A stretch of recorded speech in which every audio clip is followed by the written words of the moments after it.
Starting with our friend Dave Olson, who wants to know, how can you be a conservative and a Republican when they have been the home of racism since Nixon's Southern strategy? Okay. We'll talk about the Republican part first. Republican Party was founded in 1855. And 1856 was the first presidential election for the Republicans.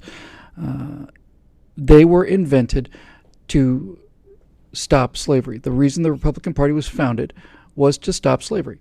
That's why they're there.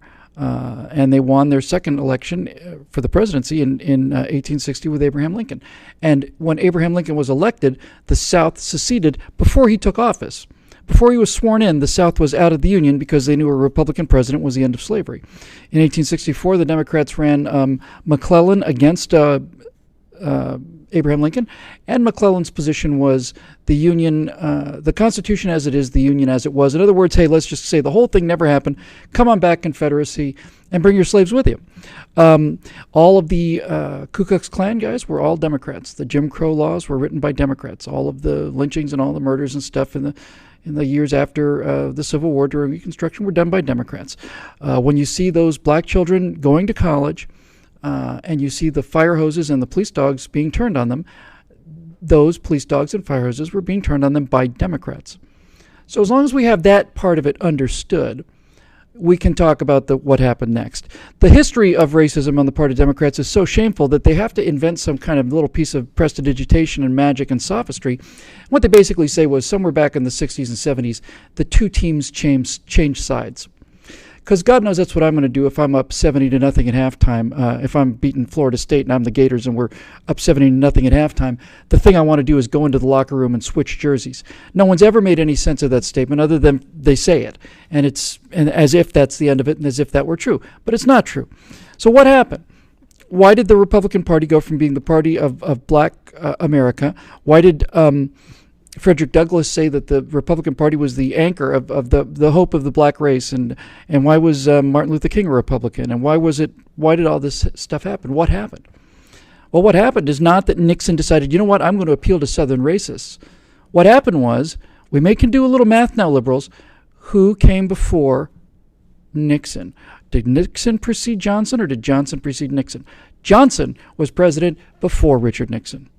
You can look it up on Wikipedia. And President Johnson basically said, I'm going to have those N-words voting Democratic for the next 200 years. And he didn't say N-words either. What actually happened in the South was Johnson decided to buy the black vote. And he decided to buy the black vote with entitlements.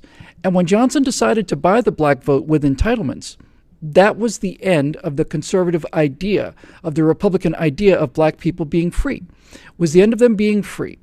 The first black senators and black representatives were Republicans. The first black Speaker of the House was a Republican. They were elected right after the Civil War. And they were brought into mainstream America through the principle of Booker T. Washington, the idea that black America would come in as economic equals through hard work and they wouldn't have to beg for respect. They'd earn respect. They would come in as equals. And when Lyndon Johnson in the 60s gave away billions of dollars to black America in the form of entitlements to buy the black vote, then the black vote migrated to where the free candy was. And the Republican Party said, this is not what we had in mind. This is not freedom. This is not the kind of future for black America that not only Frederick Douglass imagined, but Martin Luther King didn't want that kind of future, and neither did Booker T. Washington. Those three great black leaders, Booker T. Washington, Frederick Douglass, and Martin Luther King, understood that the only way for black America to ever belong and to be a part of the American experience was to come in as equals, and to come in not by the color of their skin, but by the content of their character. That is essentially exactly what Booker T. Washington's position was with black America. That's what he asked of people and demanded of people in the Tuskegee Institute.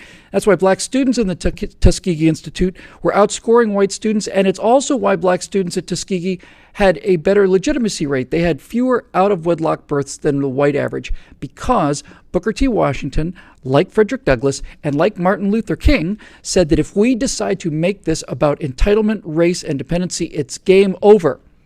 Game over. So This idea that Nixon suddenly said, "Ooh, let's appeal to all the racists," that doesn't make any sense. The racists were Democrats. They were Democrats in the beginning. Lyndon Johnson basically said, well, we're going to buy black people. We're going to own them outright. We're going to own them outright with all these entitlement programs, and we're going to make them dependent on us, and we're going to have them voting for us for 200 years. So he did, and they did. Next question.